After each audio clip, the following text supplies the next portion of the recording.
Depuis quelques années, un virus venu d'Asie fait des ravages chez les jeunes, en Europe et aux États-Unis. Les jeux vidéo.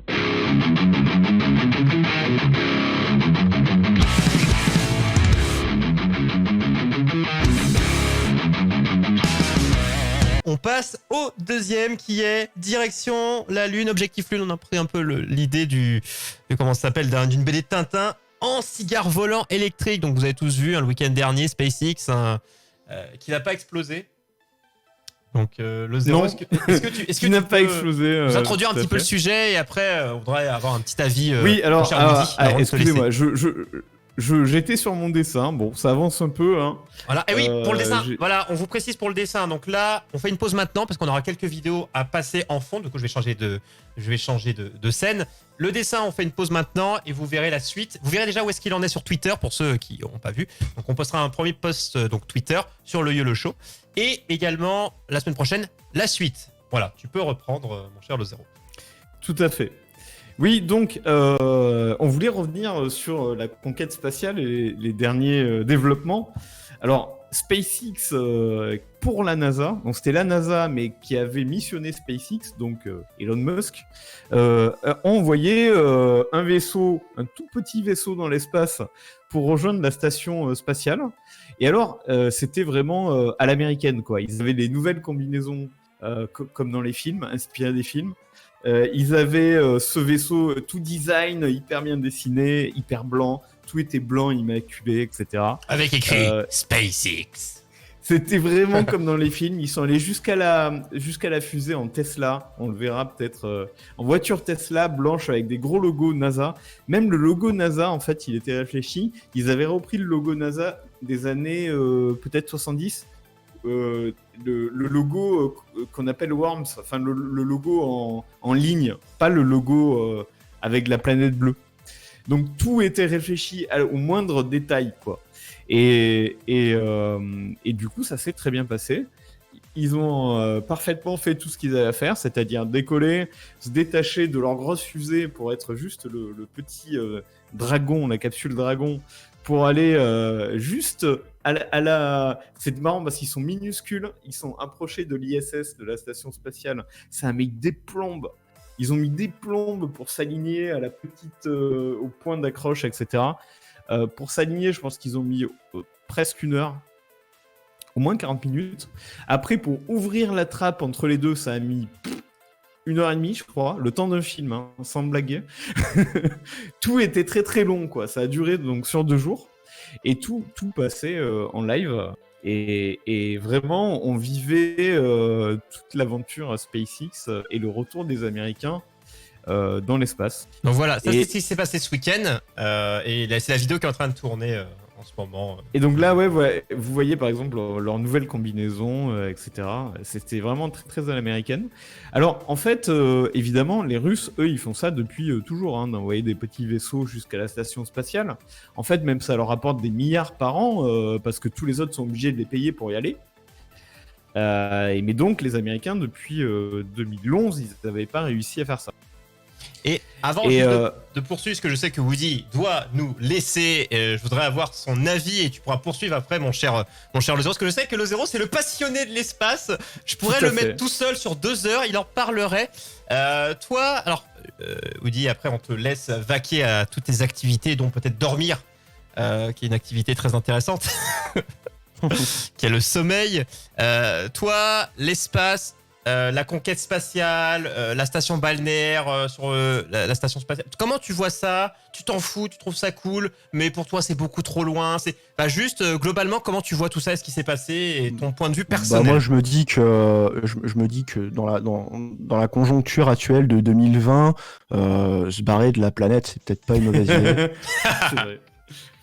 Alors, faut espérer sinon, qu'ils ont pas amené le je Covid dans la station. Oui, espérons. Non, mais moi, c'est vrai que l'espace, ça m'a Tesla. toujours intrigué énormément. J'ai jamais été jusqu'à m'intéresser à la technique pure et dure, mais j'ai regardé le lancement avec ma femme en direct. On était chaud, on est sorti pour essayer de voir la navette dans le ciel, on l'a pas vue.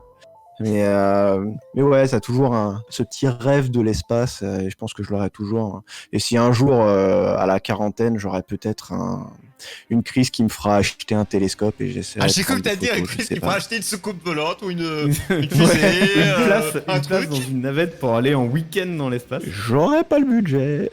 Mais est-ce que tu vois, Woody, déjà deux questions et pour avec toi, on s'arrêtera là, nous on poursuivra. Est-ce que si déjà dans combien de temps tu vois quelque chose d'accessible au commun des mortels, c'est-à-dire à une bourse normale, tu sais, en économisant un petit peu quand même, mais sans économiser toute une vie, pour se dire tiens, je vais passer un jour sur la station spatiale. Tu vois ça dans combien d'années en mode c'est Ouais, possible et pas trop cher, pas des Avant millions. 60 ans. Dans 60 ans, tu Ah oui, vois ça carrément. Ah ouais. donc en 2080 à peu près, tu vois que toi tu pourras aller passer un week-end quelque part dans l'espace, quoi, à peu près. Ouais, 60 pas ans. avant, je sais pas pourquoi. Et ça pas avant. t'intéresserait, c'est-à-dire si c'était possible, tu dis banco ou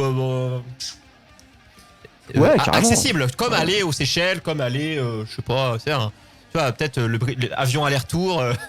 Donc ouais, donc tu es chaud, t'es chaud. Oh, moi je serais chaud, hein. Je serais un petit peu esquinté dans 60 ans. Oh, dis pas ça. Non, mais je te vois vivre encore.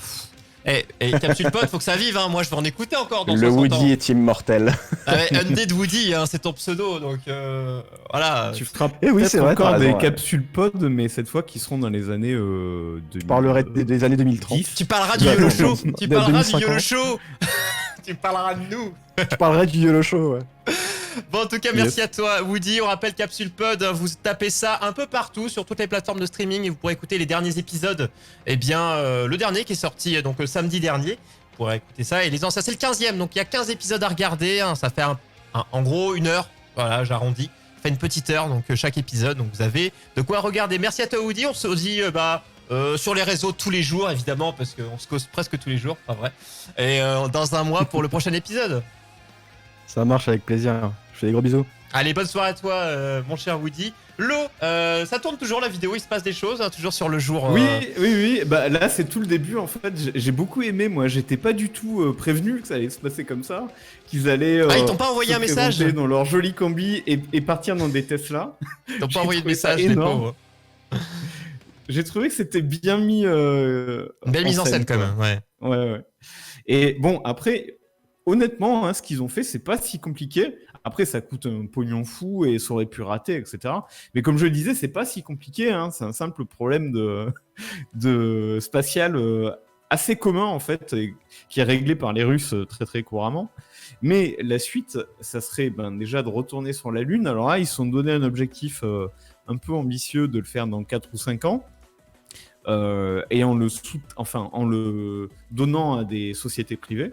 Donc pourquoi pas, hein, c'est possible. Ça serait énorme, je trouve. Alors, c'est là qu'on a eu tout l'échange que tu as vu sur Twitter. Il y a des tas de gens qui sont persuadés qu'on n'est jamais allé sur la Lune, hein, en fait, et que c'est faux. Mais la Terre est plate, Eh ben, et ça, tu l'oublies assez souvent. Pardon ? La Terre est plate, tu l'oublies. Et oui, bien sûr. Et donc, écoute, moi, ça me fait rêver, hein, quoi qu'il en soit, et je pense, en effet, qu'on est allé sur la Lune. Ça ne me regarde que moi. Il y a eu Tintin, il y a eu une BD. la- Il y a eu 2 BD, Pardon il y a eu Tintin, des dessins animés, des BD. Pourquoi, si ça n'aurait pas été le cas? Excuse-moi, moi je vis avec ce que j'ai Oui, pu- mais encore une fois, c'est un simple problème de balistique. Et il n'y a pas de raison qu'on puisse pas, en fait. Il y a quelques problématiques scientifiques, comme par exemple la barrière qui fait que tu as des radiations, en fait, dans une certaine zone entre la Terre et la Lune. Mais en fait, tout ça, vraiment, objectivement, c'est un simple problème de balistique et de protection contre les radiations. C'est assez facile, hein. Ça coûte beaucoup de pognon et c'est compliqué à faire, mais globalement, c'est pas si compliqué. Et Par d'ailleurs- contre, Ouais, vas-y. Et après, je reviens sur la un truc sur la vidéo. suite qui fait déjà rêver, par exemple, Thomas Pesquet, ça serait d'aller sur Mars. Et ça aussi, hein, théoriquement, c'est complètement possible. Il suffit d'attendre que la planète Mars, dans sa révolution, elle soit assez proche de la Terre. Et finalement, c'est un voyage qui est pas si long et c'est pas si loin que ça.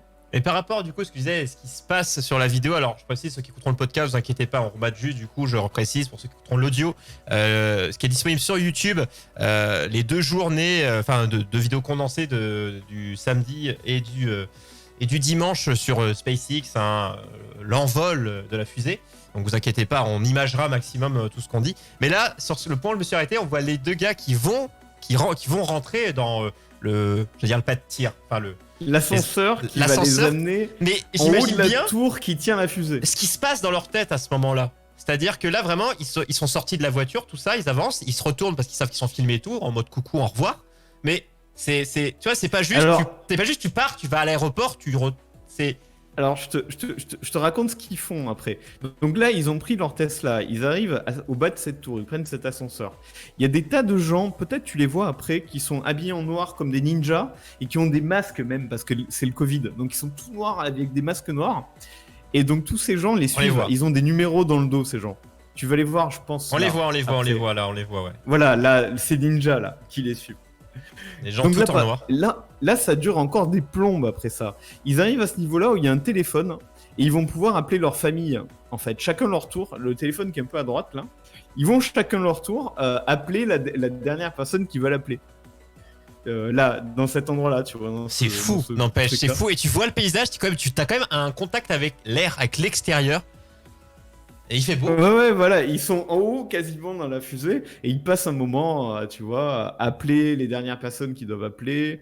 Et alors, du coup, après, il y a tous ces ninjas, là, qui ont sur leur tablette tactile toute la checklist de ce qu'ils doivent faire, tout ce qu'il faut préparer. Par exemple, il y a plein de trucs complètement à la con, hein. Il faut enlever les protections des bottes des astronautes, enfin, il y a plein de trucs à faire. Ne serait-ce qu'ouvrir la porte, c'est 5 ou 6 trucs hyper longs à faire parce qu'il y a plein de vérifications. Il faut vérifier la pression, etc. Bon, bref, ça prend des plombes.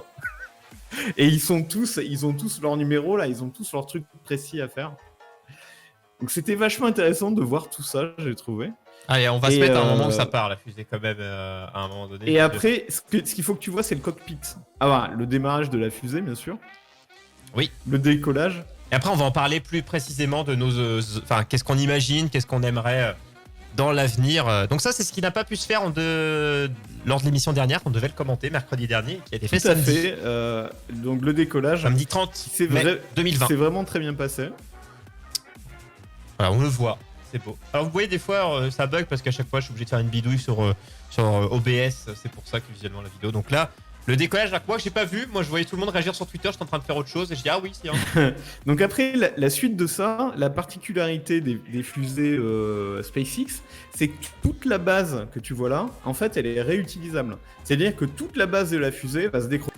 Et elle va revenir à son point de... Et va aller atterrir sur une barge.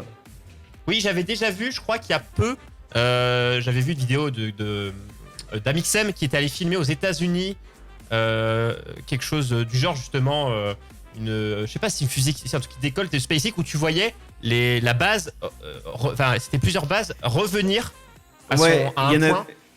Il peut y en avoir deux à la fois. Il y a cette image fabuleuse où les deux atterrissent en même temps. Ouais, et j'avais vu ça. Ce que SpaceX fait très bien, c'est ça en fait. Hein, c'est tout le côté réutilisation et banalisation. Parce que ça coûte cher sinon. Ça coûte très cher. Déjà que ça coûte cher. Exactement. Et alors, si tu peux regarder, alors sans doute pas mal après, le cockpit, il est incroyable. Le cockpit, ils ont que des sortes de très grands écrans tactiles, comme s'ils étaient dans une Tesla, quoi. Ils ont des écrans tactiles avec des... Il n'y a rien, il n'y a aucun bouton physique en fait dedans, quasiment pas. Et donc tu vois là, à gauche, le cockpit. Voilà leurs trois écrans tactiles. Donc que des écrans tactiles, on image un peu, voilà. Bon. Mais voilà, les nouvelles technologies, on n'est plus sur des... Enfin, il doit y en avoir encore, mais c'est sur des gros leviers, des grosses valves, on est tous sur de l'automatisation, donc tactile et autres, tout pour à la fois que ça se fasse plus vite, que ça se fasse mieux, plus simplement. Mais on a quelque chose de... C'est beaucoup plus intuitif, ils ont leur checklist directement qui apparaît. Même les technologies qu'on a chez nous, simples mortels, pareil. Ouais, c'est très proche. Et alors après, je sais pas si dans cette même vidéo, il y a la partie... Donc après ça, en fait, là, ils ont décollé. Tu vois, ça, ils ont un moteur qui les pousse pendant assez longtemps. Et après, là, ils vont se mettre à dormir. Ils vont dormir 7 ou 8 heures. Et après ça, petit à petit, au bout de, je sais plus, 9-10 heures, ils arrivent à la station spatiale. Ouais. Et je là, vais à avancer. droite, Ah bah j'avance. tu as la partie basse de la fusée qui toute seule, Yep. qui rallume ses réacteurs pour aller atterrir précisément à l'endroit où elle doit atterrir. Là, j'ai un petit peu avancé. On se mettra pas à force. L'intérieur de la capsule. Voilà. Le mec à droite, c'était le capitaine de Endeavour, la dernière navette en 2011, qui était allé jusqu'à l'ISS. Mais je pense qu'on est dans des technologies où maintenant, vraiment, la discussion, là, on peut vraiment tout voir, même une fois qu'ils sont là-bas. Enfin, c'est les mecs, un jour, Twitch passera, les mecs, ils feront du Fortnite ou autre, je ne sais pas quel est le prochain jeu à succès, Ah mais la prochaine mode. complètement, je pense vraiment. Depuis l'ISS, je pense qu'on y sera. Ouais, complètement. ISS, Bah déjà, pas international Thomas Superstar Pesquet, il Soccer. le faisait un peu quand il était dans l'ISS. Il avait des moments de live comme ça où il répondait aux gens, etc. Mais on les verra faire des choses. Alors, Ce sera le meilleur par décor, contre, quoi. Ce qui fait beaucoup râler les gens, c'est que souvent il y a eu des coupures de flux. Alors évidemment, quand tu crois pas au truc, tu te dis ah bah voilà, ils ont fait exprès, il y a une coupure, ils masquent des trucs et tout. Mais en fait, ça a l'air facile de diffuser des images comme ça, mais il faut avoir le flux satellite. Oui. Il faut pouvoir avoir le relais satellite, quoi. Ça Sinon, paraît tout simple, c'est vraiment mais très compliqué de faire ce qu'ils font là. ça paraît simple, mais ça ne l'est pas du tout. Et alors, je sais pas si tu peux aller sur peut-être la vidéo suivante. Parce qu'après, il va falloir qu'on passe au sujet principal. Il y a l'arrivée dans l'ISS. Alors, faut que j'avance. Et peut-être sur le fond de la vidéo suivante, on peut parler, si tu veux, de ce qu'on en pense de l'avenir. Est-ce que déjà, dans le chat, est-ce que c'est un truc qui vous fait rêver? Est-ce que vous l'avez regardé? Et est-ce que voilà, vous souhaiteriez vous voir très très vite en voyage vers Mars, couvert de la même façon, en live stream permanent? Moi, je m'imagine bien. Tu t'imagines, ouais, toi, le zéro, toi, un an ou un an et demi, en regardant un peu tous les 2 matins, tu vois où ils en sont. T'es un passionné, toi, donc. Mais j'aimerais bien. Ouais. Tu vois, Woody, juste avant, qui nous a dit, lui, il voit ça de manière, pour le commun des mortels, de pouvoir y aller de manière pas trop onéreuse, dans à peu près 60 ans. Ça t'a étonné, j'ai senti un étonnement dans ta voix. Toi. Oui, parce que il faut voir que 60 ans, en fait, la dernière fois qu'on est allé, disons la première fois qu'on est allé dans l'espace, c'était en 69, donc presque en 70. C'est il n'y a pas si longtemps que ça. Et il me semble qu'on a fait quand même pas mal de pas depuis. Alors c'est vrai qu'on a un peu reculé parce que finalement on n'est pas retourné sur la Lune, mais par ailleurs on a tellement. T'imagines pas le nombre de satellites qu'on a, quoi. C'est un truc de folie. C'est-à-dire que l'espace, on l'a développé d'une façon incroyable. Et donc, moi, ça me paraît pas délirant de se dire que, avec toutes les entreprises privées qui s'intéressent en plus ces dernières années, ça me paraît pas délirant de me dire que tu vas pouvoir aller passer un week-end. Pourquoi pas? Après, peut-être que ça va coûter 10 000 euros, tu vois, ou 5 000 euros. Mais à mon avis, dans 30 ans, ça sera possible. 60 ans, ça fait vraiment très très loin. Moi, en fait, vraiment, moi, mon état d'esprit, c'est le jour où ce sera accessible comme un voyage standard, je serai mort d'ici là. Vraiment. Alors, je vais pas mourir demain, mais pour moi, je vois ça. Pour moi, dans 30 ans, les milliardaires y vont. Ah ouais, carrément. Ouais, vraiment, parce qu'en fait, pour moi, personnellement, en non-connaisseur, je ne vois pas spécialement de différence entre on a marché sur la Lune et aujourd'hui. En fait, en tant que non-initié, je précise. Dans 5 à 10 ans, déjà, ça sera très très installé pour ce que tu appelles les milliardaires. En fait, c'est plutôt les millionnaires.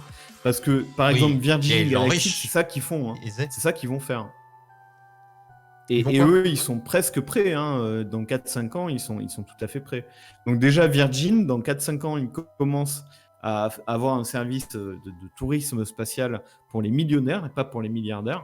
Et dans 10 ans ou 15 ans, c'est complètement installé. J'ai une question pour toi. De millionnaires qui font parce ça. Parce qu'actuellement, pour les stations spatiales, c'est pas un lieu où il fait bon vivre.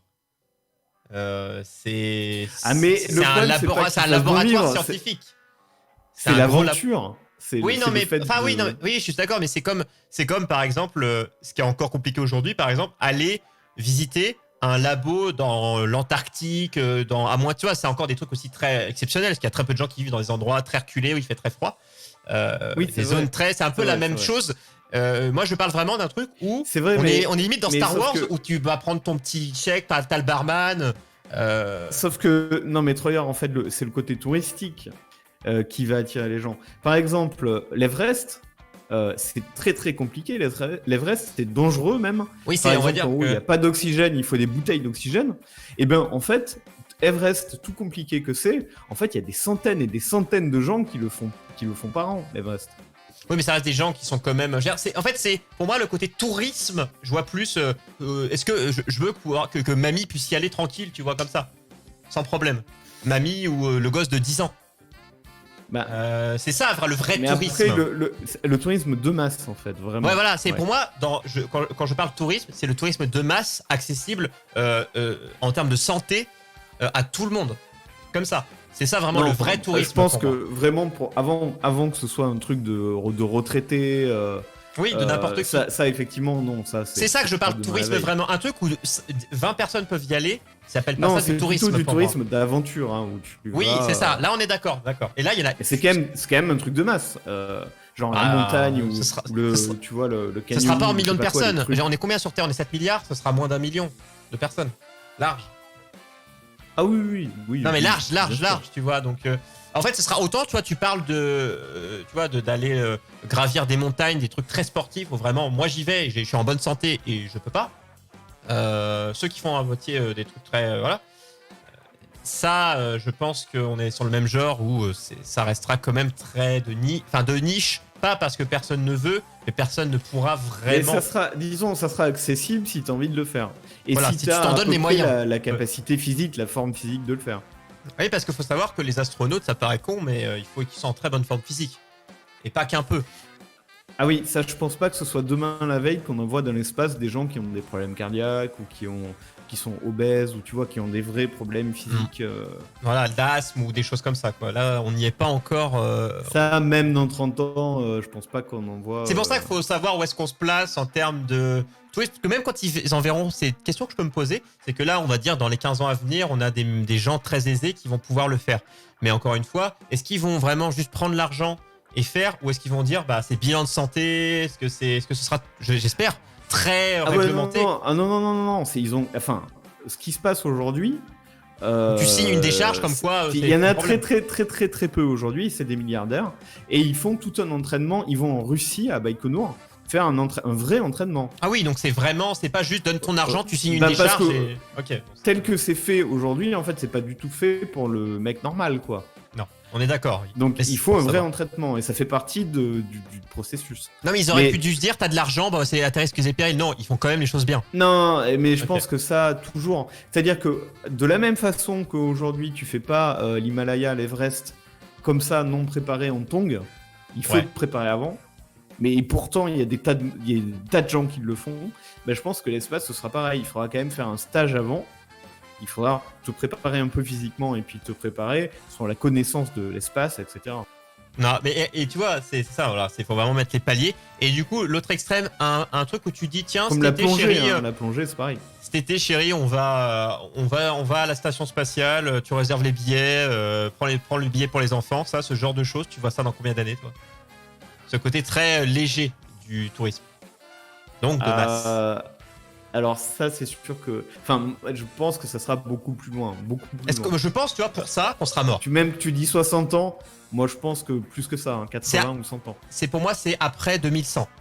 2100 quelque chose. Oui. Non mais là, je suis d'accord. Hein. Le Voilà. tourisme de masse... C'est pour ça que quand vraiment on parlait pas de demain la tourisme, veille. on n'a peut-être pas la même définition du tourisme. Moi, le vrai tourisme, c'est le tourisme de masse. Le mot tourisme, c'est le tourisme de masse quand il est employé. Ah oui, non, moi je te parle de tourisme un peu d'aventure, Ouais, ok, comme ouais. la plongée, l'escalade, etc. Des ou la choses montagne. pour des gens trucs avertis. un peu quoi. physiques, un peu compliqués, mais il y a des tas et des tas de gens qui le font quand même. D'accord, oui, non, voilà, on différencie un petit peu. Et ça, ce truc un peu élitiste, physiquement parlant, tu vois ça dans. Mais il y a deux aspects. Hein. Il y a le fait de pouvoir que ce soit organisé, que ce soit une offre qui existe. Puis il y a le fait que ce soit abordable et que tu puisses vraiment en fait décider de te dire ah tiens, je vais aller passer 3 jours en espace. Et ça, je pense que le côté abordable, c'est ouais dans 30 ans. Oui, parce qu'il faut, on compare à l'Everest, mais l'Everest, ça doit pas être onéreux, mais physiquement, C'est c'est cher, autre mais chose. c'est pas. Voilà, mais tu mets pas 10 000 euros pour aller sur l'Everest, quoi. Alors tu mets pas 10 000 €, mais tu t'en mets bien. Enfin, avec le voyage, tu mets au-delà de 5 000, hein, si tu veux mon avis. Alors, plus cher que les aux États-Unis. Et ouais, parce que en fait, t'as des Sherpas qu'il faut louer, enfin qu'il faut engager. Oui, il y a plein de trucs. Après, si tu vas tout seul en mode YOLO, T'as tout parce le que matériel, t'as. si tu vas en mode YOLO, ça coûte moins cher, mais c'est plus risqué. Mais t'y vas pas en mode YOLO en fait. Mais les grands aventuriers qui sont là avec leurs couteaux, Crocodile Dundee, tu crois qu'il y allait comment lui dans l'Himalaya? Non, après, il y a quelques illuminés évidemment, comme toujours. Non, mais ça coûte toujours un peu. Mais ceci dit, 4 ou 5 000 €, en fait, pour des tas de gens qui sont même pas riches, hein, mais qui ont un peu d'argent, c'est pas grand chose. Ah, tu vois, moi je peux pas. Ça Moi va. je pourrais pas 4-5 000 €, hein. Je peux pas actuellement. C'est le prix, si tu veux, c'est le prix d'une Rolex, quoi. 5 000 €. Ouais. Et tu préfères faire vivre une aventure que tu risques de mourir ou avoir quelque chose de cher à ton poignet? Ben, je sais pas, moi. Toi qui es moi, fan de ouais, montres. En fait, si pour 5 000 € tu pouvais aller passer 3 jours dans l'espace, je pense que, ouais, clairement, je préférerais aller 3 jours dans l'espace que Ah bah oui, une mais- Rolex que pourtant je garderai toute ma vie, que je pourrais filer à mes gamins et qui revendront 5 fois son prix. Tu vois, hors les risques, tu vois, parce que ça restera quand même un risque, même dans 100 ans, ce sera jamais sans risque d'aller, comme c'est jamais sans risque de prendre l'avion. Ça sera jamais sans risque Oui, d'aller dans ça l'espace. certainement, il y aura toujours un risque, hein, c'est sûr. Mais prendre l'avion, ça. il y a toujours un risque, hein, je te rappelle. Mais prendre ta voiture, prendre le train, Prendre la voiture, il y a toujours un risque. sortir, c'est C'est sûr. soit trébucher dans les marches, tu vois, tu as des risques toujours. Après, et ceci dit, t'as raison, hein, je pense que ça sera un des vrais problèmes, c'est-à-dire qu'il faudra que ce risque il devienne acceptable. Hein. Si les premiers touristes spatiaux, Meurt. par exemple, imagine, on envoie une fusée avec 6 ou 7 mecs qui sont des vrais touristes et qu'ils partent en flammes en direct, machin, et ça sera problématique. Hein. Non, Et mais je moi, pense je pense que un gros ça cargo, c'est ralentira beaucoup le truc. de 200 personnes, mais il y aura forcément, alors peut-être moins parce on s'est souvenu de nouvelles technologies, de nouveaux moyens d'époque qui commençaient mal et maintenant ça se passe mieux. Je pense qu'on aura moins de déchets, parce que là, ça reste, la conquête spatiale est nouvelle, mais il y aura moins, je pense, de déchets dans les vrais débuts de la conquête spatiale qu'il y a eu de déchets sur des premiers avions ou autres. En Pour termes de l'aviation, déchets. ouais. Moi, je pense aussi on prendra beaucoup plus de précautions. Parce On qu'avant, on aura était en des mode doubles oh, et triples sécurités. c'est pas grave, mais ça marche. On dit plus ça maintenant. Ouais, c'est ça. Par exemple, le Concorde, t'imagines le Oui. temps qu'il a volé, alors que tout le monde s'accordait pour dire que, ouais, quand même, c'était dangereux, hein, le Concorde, en vrai. Mais t'as plein de choses. Le mec qui a testé le parachute, en vrai, le premier, bah, il est mort. Ouais.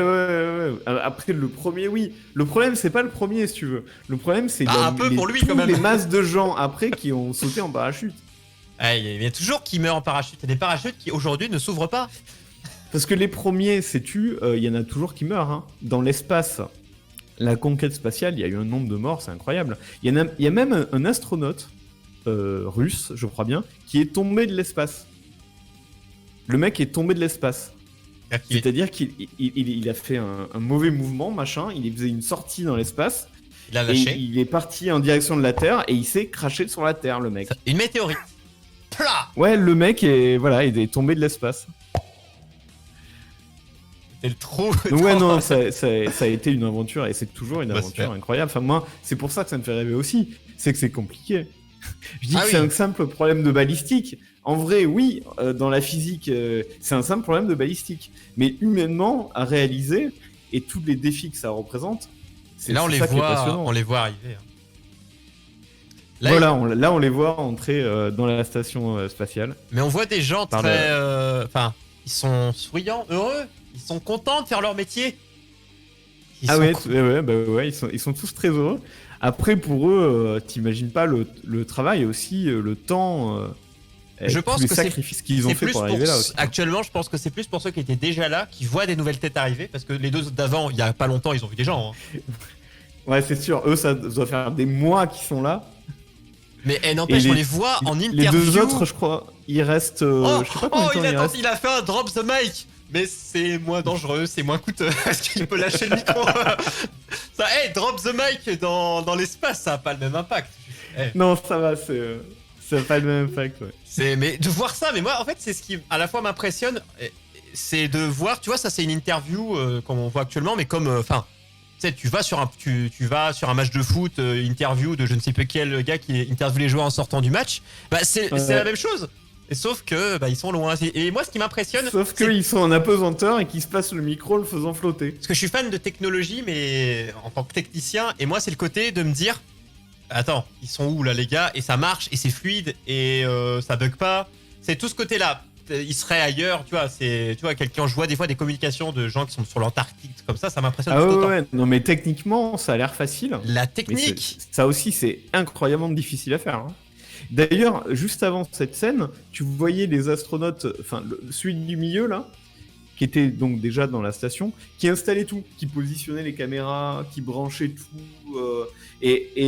Du coup, la NASA, ils avaient toute leur checklist aussi pour lui dire, bah voilà, faut brancher tel truc à tel endroit, il faut s'il te plaît rebooter tel machin, faire un check de son de chaque truc. Ça a duré des plombes et des plombes, ça aussi. non, mais c'est comme quoi on a dit qu'ils faisaient attention maintenant. Et je reprécise, pour ceux qui écouteront, je le redis, pour ceux qui réécouteront juste l'audio, parce que des fois on s'égare et on parle de choses sans trop imager. Vous aurez sur le YouTube le YOLO Show, vous pourrez revoir certains passages, parce que là on diffuse la vidéo du jour 2, du 31 mai 2020, quand ils sont arrivés ils sont arrivés dans l'ISS de la fusée SpaceX, tout ça. Donc vous pourrez revoir sur le YouTube le YOLO Show, il y aura les 2 sujets à chaque fois qui sont en vidéo avec tout ce dont on parle, illustré, imagé. Donc on va dire que pour cette fois-ci, si vous l'écoutez qu'en audio, eh bien vous pourrez rechecker un petit peu ce qui se passe, parce que sur YouTube vous avez l'audio et l'image. Je reprécise parce que c'est vrai que ça peut être un peu compliqué. Mais en tout cas, parce qu'on va couper à un moment donné, mon cher Lozero, parce que je sais que tu pourras en parler 8 années et plus Tout de à ce fait. sujet. Mais toi, tu vois ça. Donc, en fait, on était plus ou moins d'accord de se dire qu'il y avait le palier de les riches, le côté tourisme aventurier et beaucoup plus tard tourisme de masse. Là, vraiment, on n'en parle même pas, quoi. Pour moi, le tourisme de masse, Oui, non, c'est même je pas. pense que c'est très très loin. Après, moi, ce qui m'intéresserait, c'est de voir, en fait, d'être en apesanteur, de sentir. Il y a des l'espace, possibilités de etc. l'être des apesanteurs Ce sur Terre. Ce milieu différent, puis de voir la Terre d'en haut, tu vois, sa Ah, il y curvature, a etc. ça. Il y a les vols 0G qui sont possibles pour. Voilà. En fait, c'est de découvrir tout ce truc-là. Et ça, je pense que ça, en termes de tourisme, ça a un sens quand même. D'aller, Oui. tu vois, découvrir, expérimenter tout ça. Mais après, moi, ce qui me fait rêver, c'est pas forcément... Alors oui, je te dis, quand ça se sera possible d'aller passer 3 jours dans une station spatiale, peut-être que je le ferai. Mais ce qui me fait vraiment rêver, c'est le voyage spatial, l'exploration spatiale, la découverte, le Ça se trouve, défi c'est même pas une fois technologique arrivé. que C'est juste le fait de vivre les protocoles dans la fusée, le décollage, de tout ça, des fois. Ouais, voilà, ouais, le voyage, rien que le voyage. C'est l'ensemble. Tu sais, le simple fait d'aller à l'aéroport, de prendre l'avion, tu vois, d'embarquer, etc., ça fait partie du voyage. Oui. Alors, peut-être pas pour Bah là, ceux ça qui le serait font tous pareil, les jours, mais mais là, plus. la même idée, ouais. En plus. Et une Voilà. fois arrivé, tu t'es en mode, moi, c'est ça. Déçu. Vous pouvez me ramener. Ah ouais, ça sent la chaussette quand même, votre Ouais, j'ai station. mon épisode de Derrick qui m'attend. Je pense qu'il y a plein de choses qu'on ne s'attend pas et qu'on imagine sexy et qui ne le sont pas du tout. Mais Ah ouais, très certainement. C'est Ouais. le côté un peu cool. Je veux dire, je pense que c'est pas le côté où t'es les doigts de pied en éventail. Je pense que si t'y vas, t'espères qu'ils te fassent. Alors, pas des trucs trop dangereux et pas des trucs trop dangereux pour la station, mais qu'ils te fassent un peu des trucs que eux font au quotidien. Ou qui refait derrière. Enfin, tu simules des choses qu'ils font eux au quotidien, quoi. C'est vis ma vie, quoi. Vis ma vie d'astronaute, de cosmonaute ou de spationaute. Ouais, et je pense que ça intéresserait certainement beaucoup de monde d'expérimenter. Enfin, je pense. En tout cas, on espère que pour eux, ça se passera bien et ça sera toujours le moyen de refaire un autre sujet, puisque on peut toujours trouver plein de sujets, parce que là, c'était un peu l'occasion d'en parler. On attendait quand est-ce qu'on allait en parler, parce on aime bien des fois prendre un point d'actu pour se lier et parler de sujets. Et là, c'était l'occasion rêvée de prendre le temps. On en a parlé un peu lors de la dernière émission hein, et on en parle de manière plus assidue maintenant, avec un peu plus de recul, avec nos connaissances qui sont nulles par rapport à ces messieurs courageux et ces héros que l'on voit en vidéo. Parce que eux, c'est leur métier, comme on dit. Hein. Tout est un métier. Et encore plus le leur, même si beaucoup ont l'impression que non. C'est sûr qu'aujourd'hui, pour le présent, ça ne sert à rien, mais pour l'avenir, comme beaucoup de choses, hein, si on ne s'arrêtait qu'au présent, eh bien, beaucoup de choses ne serviraient à rien. Et on aurait beaucoup de choses qui ne seraient pas là aujourd'hui. Beaucoup de choses que vous utilisez aujourd'hui, c'est grâce à des gens où on leur a dit tu ne sers à rien aujourd'hui. mais Tout à fait. c'est grâce à eux qu'aujourd'hui on peut dire que ça sert. Donc ce qu'ils font aujourd'hui et ce qu'ils ont déjà commencé à faire il y a des années où on n'était même pas nés. C'est vrai. C'est important ce que tu dis. Hein. C'est qu'on a l'avenir. l'impression que ça sert à pas grand chose ce qu'ils font en vrai. Mais tout ce qu'on développe pour qu'ils arrivent à le faire, toutes les technologies. Ça servira au quotidien. Ça servira au quotidien. Même quotidien très proche. C'est évidemment hyper important. En fait, si on n'essayait jamais de faire des trucs nouveaux qu'on ne sait pas faire, on n'inventerait pas grand-chose. Quoi. Mais déjà, on serait toujours à une époque, même pas à l'époque de Pierre, on serait à une époque tellement lointaine. Donc oui, ça nous définit un peu. Ça définit l'espèce humaine, d'essayer de faire des choses, tu vois, de s'organiser pour des buts plus grands que nous-mêmes et d'essayer d'inventer tout ce qui te permet, tous les outils, toutes les techniques qui te permettent d'y arriver. Oui. Alors des fois, tu n'y arrives pas, mais entre-temps, tu as inventé des tas de trucs vachement utiles. Et beaucoup de choses ne servent pas, mais il faut voir toujours plus loin, parce que si les gens de l'époque, avant que vous soyez nés, s'étaient dit la même chose, beaucoup de choses que vous êtes contents d'utiliser aujourd'hui n'auraient jamais vu le jour. Il faut aussi penser à ce qui arrive après. Bon, c'est bien d'être un peu égoïste, un peu de temps en temps, faut penser à soi, parce qu'il faut ne pas penser qu'aux autres, penser à soi et aux autres. Pensez à vos enfants, même si vous n'en voulez pas.